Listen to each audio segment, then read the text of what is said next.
تا کاتی ڕفراندم پەیوەندەکانی هەرێم و ئەمریکا زۆر باش بوو، بەڵام دوایەوە سەردەگی تیاکەوت. ئێستاکە لە چه ئاستێکدایە؟ ئێستا لە ئاستێکی باشایە. کاڵێن باش ینی چۆن؟ یعنی با پێ بڵم لە ئاسێکی باشە چۆن لە دوای ڕفرەندەمە ئەمریکاش بۆی دەرکەوت کە هەڵەی کردلەوەی کە پشتگیری کوردستان دەکا و ئەشبینین عیلاقاتەکە لە زۆر ئاستی بەرزە کە ئەشبینی ئەو ڕۆژە وەزیری خارجیەی ئەمریکا لەوێ بوو و عیلاقاتێکی باشە قونسڵێت گەورەترین قونسڵێت لە عالەما لە هەولێرە کرێت یعنی تەبادولی ساتیجاریش دەستی پێ کردووە بەرەو باشی ئەڕوا ینی هیوادارن خەڵگیت بۆ کوردستان زیارە دەکەن چۆن گەشەی پێبن ئەوە شتێکیکەیە. من حەزەکەم یەکشت بڵم بە جەنابێ عێلاقاتی کوردی و ئەمریکی لەسەر چوار کۆڵەکەیە. یەکەم سەربازی، ئەو عێلاقەیە زۆر بەهێزە، عێلاقەی ئێمە و بڵین پێشمەرگە و پەنتەگۆن زۆر باشە، عێلاقەیە کە بۆ بە بناغەیەکی زۆر بەهێز لە ڕوخانیش سەدامەوە هەتاکوون ئێستا لە زۆر کارائیشی باشیان کردو پێکەوە سەرکەوتوو بوون. هێتە سەر عێلاقاتی کۆڵەکەی دووەم سیاسیە. سیاسی ئەوەیە کە بینین بەرزونزمیتایە.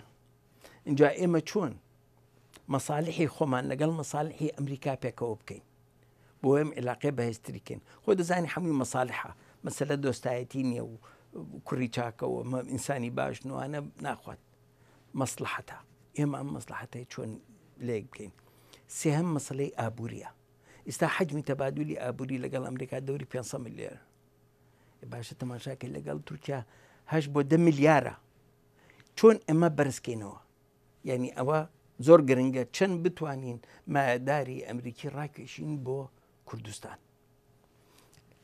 کۆڵەکەی چوارهەم و ئەخیر ئەوەیە کەلتوری. بە کەلتوری ئەو چۆنیشە مەسەلەن جەنابە باشە زانین چکە خۆت ئیشی کەلتوری باشەکەیت. کوردستان فرقەیەکی کوردستان بڵێن ئۆکسترا بێ، فرقەی هەڵپەرچەی لەگەڵا بێ، ئەمانە بێن توورێ بکەن لە ئەمریکا با 4 جار بێن، هەر جاری لە سێ چوار ستێتە کۆنسەرت بکەن. ئەمە ئەم جسرە چۆن دروست بێ، هەروەها فرقی ئێرە بچێتە ئەوێ تەڵەبە ئەکسچێنج ستودنت ئەکسچێنج یانی تەڵەبە بێت و تەڵەبە بڕوا لێرە و بچنە کوردستان لە کوردستانەوە بێنە ئێرە. تۆ ئەوە کە دروست کرد بنەماگەی اینجا لە عێلاقاتی دینیەوە زۆر شینمان هەیە کە خەڵک بێ سەیری کا لە کوردستان با خەڵکی کوردستانیش ئاسانکاری بکرێت لەو عێلاقەتە. یعنی حکوومەتی هەرێم لەگەڵ ستێت دیپارتمنتە تەسهیلات کرێ بۆ کورد بێ زیارەت کا و گەڕێتەوە.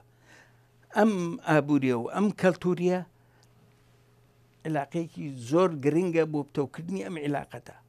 یعنی تۆ ناتوانانی خۆت داببڕی لەما ئەگەر ئەمە نەکەی، ئەمەش دروست نەکەی، ئەم چوار کۆڵەکەیە پێکەوە ئیشی لەسەر نەکەی، عێلاقەتەکە زۆر بەهێز نابێت. باش ئەمریکا لە زۆر شتۆ خۆی خاوەن بریارە، ئەوە نیە بڵێ حکوومەتی هەرێم ڕێگای لێ بگرێتن بێ سەرمایە گوزاری بکات بۆ بەو شوێ کە تورکیا ئەیکە ئەوان نیکان. با پێ بڵم هەتاکوون ئێستا ئەمریکا مەجال نایە لە بانکەکانی لەگەڵ عێراقا بانکە عێراقی تەعاملی بوو باشیران نەبێ، بەس جێپی مۆرگن نەبێت لەگەڵ TBI. جێپی مۆرگنیش بۆ پارەی ئەفۆن پارەی نەوتەکە لەوێ دارێ ئەمیش نەقلێکات. یعنی تۆ لە چی و دەست بکات سەرمادار جەبانە بە تەبیعەتی ئەوێ بچێتە شوێنێک باڵ ئەوێ بچێتە شوێنێک بزانێ مادارەکەی پارەکەی مەحفوظە و ئەنتاجی بێ و بتوانانی بێنێتە دەرەوە.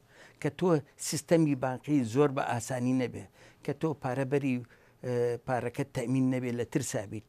ئەمانە هەمووی ئێستا کوردستان مقارنەیەکی بە هەموو عێراق زۆر فەرقیە لە ئەمن و ئاسایش و لە اقتصادەوە. یعنی خەڵکی عێراقکەیت لە خوار و لە جنوبەوە یەن بۆ کوردستان شێ دەبن کە کوردستانە بین ئەم پێشکەوتوی تایە، چکە تۆ بڕۆ جنوب هەر تحت وێرانەیە.